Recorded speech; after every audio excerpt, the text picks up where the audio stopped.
Most of the time when we talk about a values conversation, we tend to go to our left.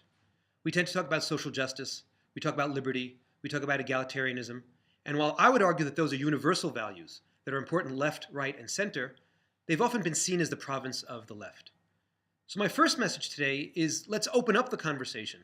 Let's make sure that we look at these values not as being part of one partisan vision of the world. Ze'ev Jabotinsky, the great revisionist Zionist thinker, who's thought of as a man of the right, even though he was very much a liberal thinker, lowercase l.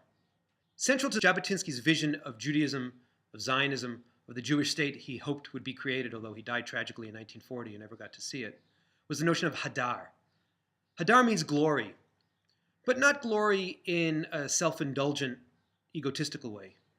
Glory in finding beauty in everything and bringing beauty to everything.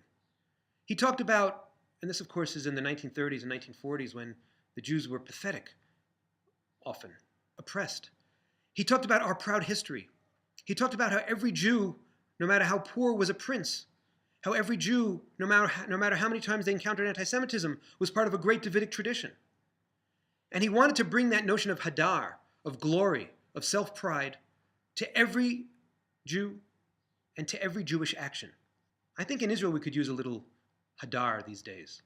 I think in Israel, when we look, for example, at the challenge of the immigrants, if we came with the question of hadar, if we came with the question of hidur mitzvah, if we came with the addition of how do we have this conversation in a way that doesn't go to the most base demagogic approaches, but tries, no matter what our solution is from the right or from the left, whether to welcome or to get rid of some immigrants, to do it in a way that's menschedick, to do it in a way that's filled with glory, I think we'd find the conversation enlightening, and I think we'd find we're all at a better place.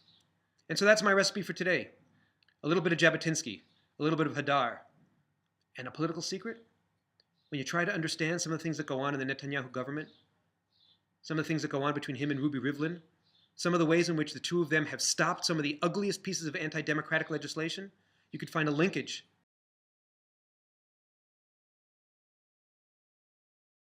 to Jabotinsky, to Bibi Netanyahu's late father, and to the notion of hadar, glory, pride, and bringing beauty not just to the world, but even to politics.